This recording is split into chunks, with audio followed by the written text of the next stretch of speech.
Madame, Monsieur, merci d'avoir pris le rendez-vous du face-à-face sur Matin d'Éden de ce vendredi. Nous recevons pour vous Montesquieu Rouy. Il est activiste à Changement Social, juriste de formation. Il est sur ce plateau pour opiner sur le respect des droits humains, au Bénin. Montesquieu Rouy, bonjour. Bonjour, monsieur le journaliste. Merci d'avoir accepté notre invitation. Le 10 décembre prochain, la communauté internationale va célébrer la journée mondiale des droits de l'homme. Nous avons voulu planter le décor en vous invitant sur Face à Face pour parler donc des droits humains. Dites-nous, qu'est-ce que c'est que les droits humains? Y a-t-il une différence entre droits humains et droits de l'homme?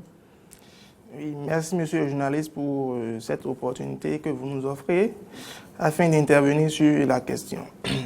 En fait, quand nous prenons droits de l'homme, droits humains, disons que c'est une question de terminologie. Sinon que le fond, ça revient au même.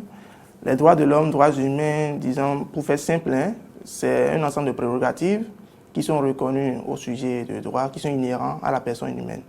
Du coup, quand vous naissez avec vos droits. Voilà un peu. C'est pour ça qu'on dit que ces droits-là sont inhérents à la personne humaine. Voilà. Alors, ailleurs, par exemple au Canada, on ne parle pas des droits humains. Oui, au Canada, par exemple, on parle de droits de la personne humaine. Droits de la personne. Mais en fait, au fond, le contenu demeure le même. Que ce qu'il s'agisse de droits de l'homme, droits humains, droits de la personne humaine. Au départ, on parlait de droits de l'homme. Mais vous voyez, dans la prononciation, on entend le mot homme. Tout à fait. Et le mot homme, ça renvoie au sexe masculin. Du coup, avec les mouvements féministes, il y a eu l'activisme qui a provoqué, disons, un changement de terminologie. Et on parle désormais de droits humains, qui est encore un peu plus englobant. D'accord. Donc, voilà comment on en est arrivé aux droits humains. Alors, dites-nous, quel est l'état des lieux au Bénin en ce qui concerne le respect des droits humains? L'état des lieux au Bénin en ce qui concerne le respect des droits humains, vous savez, en 2017, précisément le 10 novembre, notre pays était en examen devant le Conseil des droits de l'homme de l'ONU. C'est un mécanisme de l'ONU où, pour le simple fait que vous êtes membre de l'ONU, vous êtes examiné par ce mécanisme-là sur tous les droits humains. Du coup, le Bénin était à son troisième passage en 2017, le 10 novembre, devant ce mécanisme onusien-là. Et au terme de cet examen-là, notamment le 18 mars 2018, nous avons pu enregistrer 191 recommandations acceptées par notre État. Sur les 198 formulées au total, il y a eu 198 recommandations qui sont formulées au total, mais notre pays a accepté 191 recommandations et en a rejeté 7. Donc, nous avons à mettre en œuvre ces recommandations-là durant la période 2017 à 2021. Et en 2022, il y aura un autre examen par ce même mécanisme-là qui sera question d'évaluer la mise en œuvre de ces recommandations-là durant la période concernée par nos autorités étatiques. Alors, et qui sont ceux-là qui font le suivi de la mise en œuvre de ces recommandations? Est-ce que ces recommandations sont en train d'être mises en œuvre? Qui sont ceux qui veillent à sa mise en œuvre? En fait, sur cette question, il faut dégager deux volets. Oui. Il y a la mise en œuvre et le suivi de la mise en œuvre. D'accord. C'est l'État qui a reçu les recommandations. Donc, c'est à nos autorités de mettre en œuvre les recommandations. Maintenant, nous, en tant qu'organisation de la société civile, nous sommes censés faire le suivi de la mise en œuvre de ces recommandations-là. Je rappelle que vous êtes de l'ONG Changement Social Bénin. Effectivement. Et donc, vous êtes ici pour parler des droits humains. Aujourd'hui, est-ce qu'on peut dire que les droits humains sont formellement respectés au Bénin? Avant d'en venir là, par rapport à votre question précédente, je disais qu'il y a les ONG qui font le suivi de la mise en œuvre des recommandations. Mais nous avons adopté une pratique au Bénin qui est de conjuguer les efforts afin de mutualiser les éléments pour pouvoir mieux faire le suivi. Du coup, nous avons créé un groupe de travail des organisations de la société civile qui agit pour faire le suivi de la mise en œuvre de ces recommandations-là. Ce groupe de travail est composé de 6 à 7 organisations comme ça. Et nous nous préparons, bien entendu, à faire un rapport, peut-être à mi-parcours, de suivi de la mise en œuvre de ces recommandations-là, qu'on aura peut-être, disons, à soumettre d'ici l'année prochaine. C'est ça. Voilà, donc il y a un groupe de travail des organisations de la société civile qui travaillent sur la question du suivi de la mise en œuvre des recommandations en question. Alors dites-nous, en ce qui concerne les droits humains au Bénin, parlons-en. Oui, les droits humains au Bénin... Est-ce que les droits humains ont été éprouvés au Bénin? Oui, c'est une question qui est encore d'actualité. Quand on convoque l'histoire récente de notre pays avec les législatives du 28 avril 2019, et tout ce processus, quand on analyse, nous avons pu observer qu'il y a quand même de l'épreuve pour les droits humains durant tout ce processus. À quel moment les droits humains, on peut dire que les droits humains ont été violés? Comme je le disais tantôt, c'est durant tout le processus, que ce soit dans la période préélectorale, dans la période électorale, que dans la période post-électorale.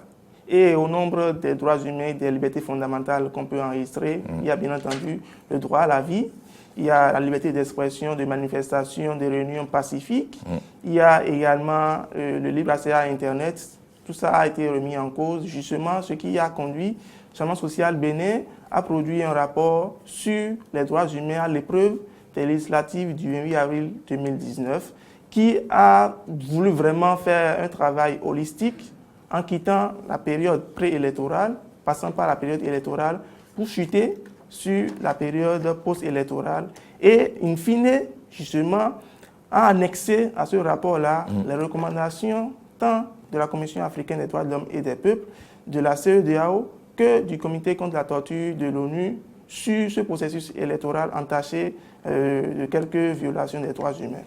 Et ces recommandations, en quelques points, qu'est-ce qu'on peut en dire?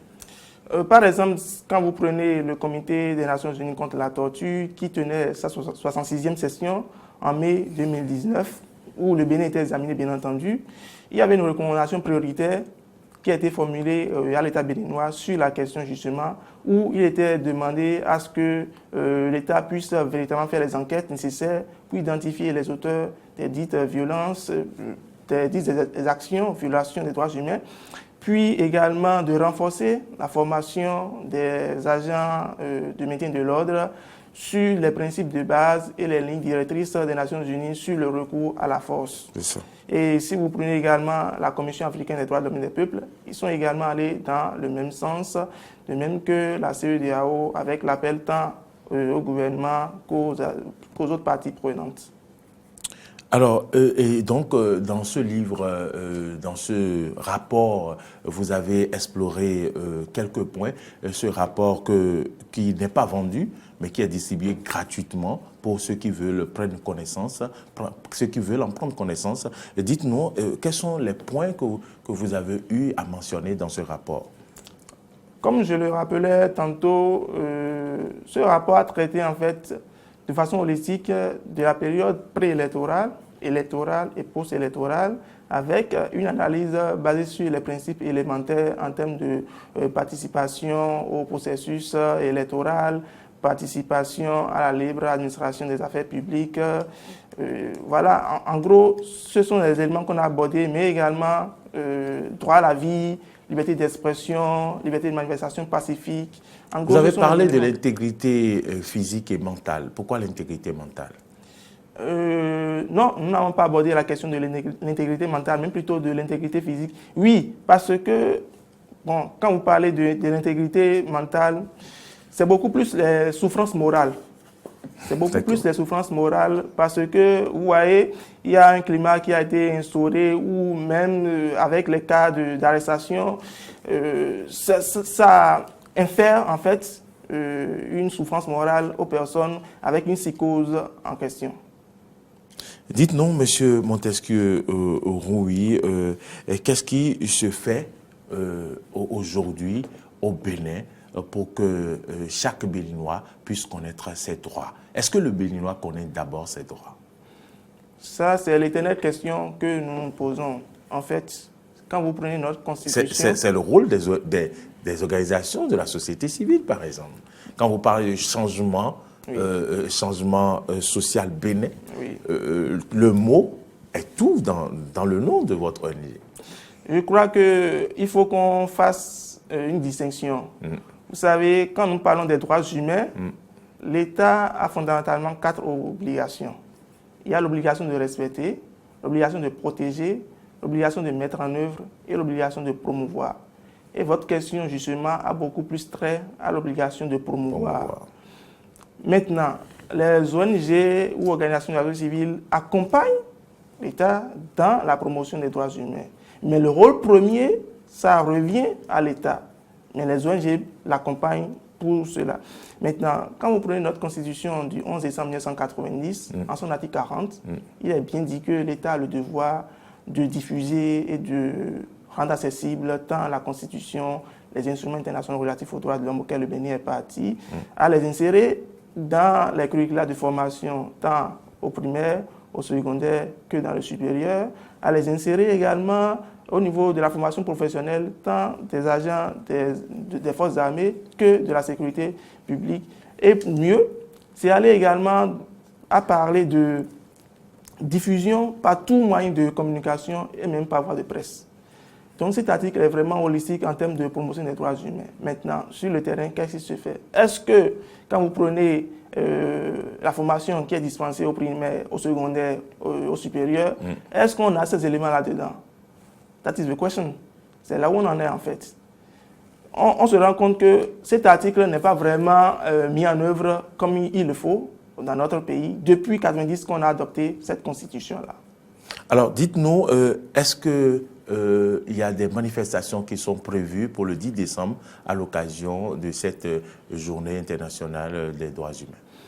En fait, depuis l'année dernière, Changement social Bénin a pris une initiative, celle d'organiser, en prélude de la célébration de la journée des droits de l'homme, une quinzaine où il s'agit de 15 jours d'activisme en faveur des principes et valeurs portés par la Déclaration universelle des droits de l'homme.